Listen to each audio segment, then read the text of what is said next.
ನಮಸ್ಕಾರ. Doctor Anjanappa, surgical gastroenterologist, professor of surgery. ನಿಮಗೆ ಬಹಳ ಜನಕ್ಕೆ ಈ ಗ್ಯಾಸ್ಟ್ರಿಕ್ ಟ್ರಬಲ್ ಅಂದರೆ ತುಂಬ ಜನ ನಾನು ತುಂಬ ಗ್ಯಾಸ್ಟ್ರಿಕ್ ಡಾಕ್ಟ್ರೆ ಅಂತ ಜನಗಳಿಗೆ ಒಂದು ಕನ್ಫ್ಯೂಷನ್ ಆಗುತ್ತೆ. ಗ್ಯಾಸ್ ಪಾಸ್ ಮಾಡೋದು ಗ್ಯಾಸ್ಟ್ರಿಕ್ ಟ್ರಬಲ್ಲ ಅಥವಾ ಗ್ಯಾಸ್ಟ್ರಿಕ್ ಟ್ರಬಲ್ ಅಂದರೆ ಏನು ಅಂತ. ಪಾಸಿಂಗ್ ಗ್ಯಾಸ್ ಫ್ಲೇಟಸ್ ಅಂತೀವಿ ನಾವು, ಸ್ಪರ್ಟಿಂಗ್ ಅಂತೀವಿ ಅದೇ ಬೇರೆ, ಸ್ಪಾರ್ಟಿಂಗ್ ಅಂತೀವಿ ಅದೇ ಬೇರೆ. ಬಟ್ ಗ್ಯಾಸ್ಟ್ರೈಟಿಸ್ ಬಗ್ಗೆ ನಿಮಗೆ ಸ್ಪಷ್ಟ ಮಾಹಿತಿ ಕೊಡ್ತೀನಿ. ನೀವೆಲ್ಲರೂ ಕೇಳಿರ್ತೀರಿ, ನಿಮ್ಮ ಮಗುಗೆ ಟಾನ್ಸಿಲೈಟಿಸ್ ಆಗಿತ್ತು, ಅಪೆಂಡಿಸೈಟಿಸ್ ಆಗಿತ್ತು.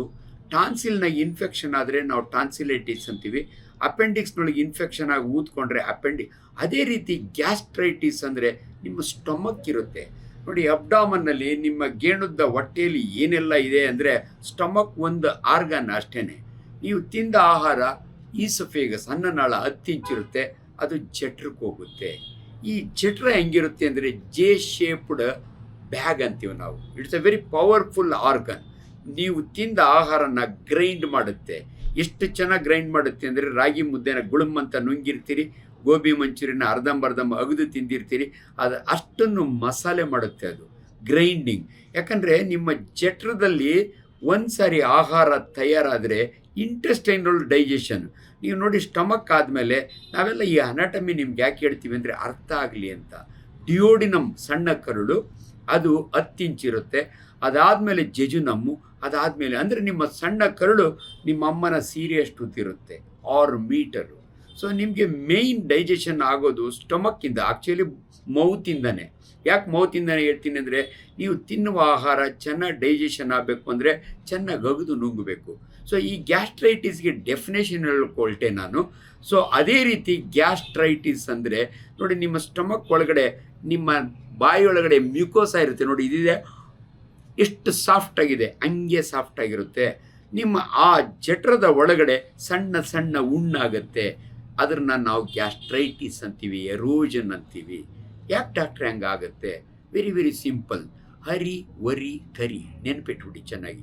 ಹರಿಬರಿಯಾಗಿ ಊಟ ಮಾಡೋದು, ಎಲ್ಲದಕ್ಕೂ ಟೆನ್ಷನ್ ಮಾಡೋದು, ತುಂಬ ಮಸಾಲೆ ತಿನ್ನೋದ್ರಿಂದ ನಿಮ್ಮ ಸ್ಟಮಕ್ನೊಳಗೆ ಗ್ಯಾಸ್ಟ್ರೈಟಿಸ್ ಅದು ಸಣ್ಣ ಸಣ್ಣ ಹುಣ್ಣಾಗುತ್ತೆ.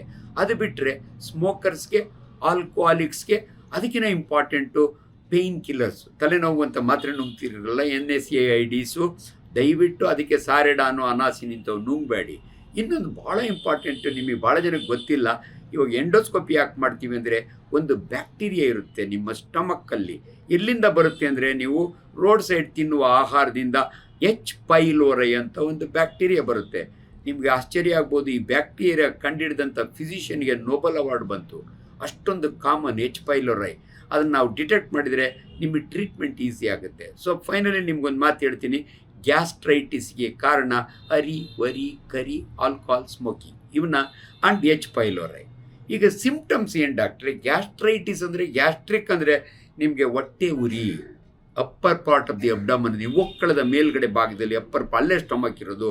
ಆಮೇಲೆ ಕೆಲವರಿಗೆ ಎದೆ ಉರಿ ಬರುತ್ತೆ, ಅದನ್ನು ನಾವು ಗರ್ಡ್ ಅಂತೀವಿ, GERD, ಗ್ಯಾಸ್ಟ್ರೋ ಈಸೋಫೇಜಿಯಲ್ ರಿಫ್ಲಕ್ಸ್. ನಿಮ್ಮ ಹೊಟ್ಟೆ ಒಳಗಿರೋ ಆಸಿಡ್ಡು ರಿವರ್ಸ್ ಬರುತ್ತೆ. ತುಂಬ ಜನ ಹುಳಿ ಬಂದಾಗೆ ನನಗೆ ಪಿತ್ತ ಬಂತು ಅಂತಾರೆ. ಪಿತ್ತ ಈಸ್ ಬೈಲ್, ಪಿತ್ತ ಈಚೆ ಬರಲ್ಲ. ಆಸಿಡ್ ಯಾವಾಗಲೂ ಹುಳಿ ಇರೋದ್ರಿಂದ ನಿಮಗೆ ಪಿತ್ತ ಆಯಿತು ಅಂತೀರಿ. ನಿಮಗೆ ಅರ್ಥ ಆಗಲಿ ಅಂದ್ಬಿಟ್ಟು ನಾನು ಇಷ್ಟು ಸ್ಪಷ್ಟ ಮಾಹಿತಿಯನ್ನು ನಿಮಗೆ ಕೊಡ್ತಾ ಇದ್ದೀನಿ. ಸೊ ರೋಗ ಲಕ್ಷಣಗಳು ಹೇಳಿದ್ದೀನಿ. ಇದನ್ನು ಹೆಂಗೆ ಕಂಡುಹಿಡಿತೀರ ಡಾಕ್ಟ್ರೆ?